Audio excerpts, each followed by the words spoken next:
বিসমিল্লাহির রহমানির রহিম আলহামদুলিল্লাহি ওয়া কাফা ওয়া সালামুন আলা ইবাদিহিল্লাযীনা ইসতাফা আম্মা বা'দ। আলহামদুলিল্লাহ, ঈদের দিন আমাদের সামনে সমাগত। একদিন পরেই ঈদের দিন আসছে। ঈদের দিনে বেশ কিছু সুন্নাত আছে। নবী করিম সাল্লাল্লাহু আলাইহি ওয়াসাল্লামের বেশ কিছু সুন্নাত আছে, যেটা আমাদের সাধারণত না জানা থাকার কারণে বা চর্চা না থাকার কারণে এটা পালন করা হয় না, অথচ আমরা ওই সুন্নাতের উপর আমল করে অনেক নেকি লাভ করতে পারি। এজন্য সংক্ষেপে একটু স্মরণ করিয়ে দিচ্ছি। ঈদের দিনের 1 নম্বর সুন্নাত হলো ঈদের দিন খুব সকালে ঘুম থেকে ওঠা, একটু তাড়াতাড়ি ফজরের আগে ঘুম থেকে ওঠা। 2 নম্বর সুন্নাত হলো ফজরের নামাজটা মহল্লার মসজিদে জামাতের সাথে আদায় করা।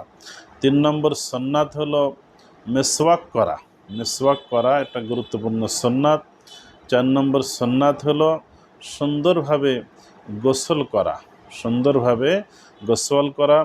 5 নম্বর সুন্নাত হলো সাধ্য মতন উত্তম কাপড় চোপড় পরা। নতুন কাপড় পরতে হবে এটা জরুরি না, তবে সাধ্য মতন সুন্নাত তরিকার সুন্দর কাপড় পরিধান করা।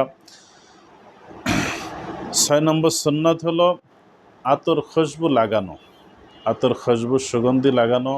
এটা নবী করিম সাল্লাল্লাহু আলাইহি ওয়াসাল্লামের একটা সুন্নাত। 7 নম্বর সুন্নাত হলো ঈদুল আজহার সময়, কোরবানির ঈদে যারা আমরা কোরবানি করব তারা ঈদের আগে কোনো কিছু না খেয়ে যাওয়া, বরং ঈদের পরে ঈদের নামাজ পড়ে এসে কোরবানি করে সেই কোরবানির গোশত দিয়ে প্রথম খাবার খাওয়া, এটাই হলো সুন্নাত।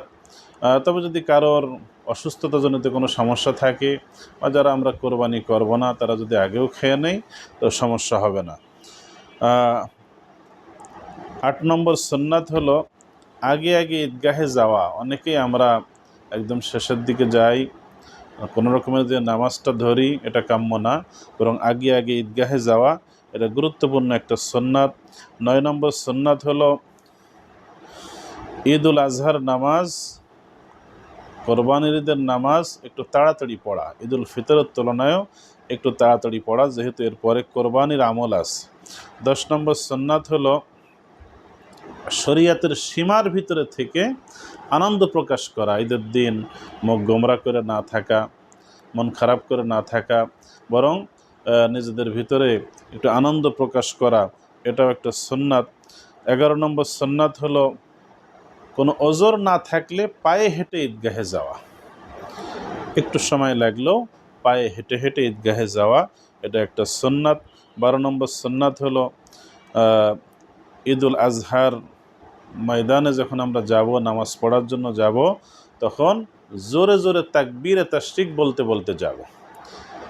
ঈদুল আজহার সময় জোরে জোরে তাকবীরে তাশরিক বলতে যাব। আল্লাহু আকবার, লা ইলাহা ইল্লাল্লাহু আল্লাহু আকবার ওয়ালিল্লাহিল হামদ।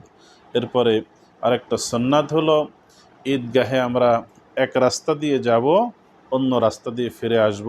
মহল্লার ভিতরে অনেকগুলো রাস্তাই থাকে, যত সম্ভব চেষ্টা করব এক রাস্তা দিয়ে আমরা যাওয়ার সময় যাব, অন্য রাস্তা দিয়ে ফিরে আসব। এই সুন্নাতগুলো খেয়াল করে যদি আমরা আমল করি ইনশাআল্লাহ অনেক নেকির অধিকারী হতে পারবো। আল্লাহ তাআলা আমাদেরকে তৌফিক দান করেন, আমিন।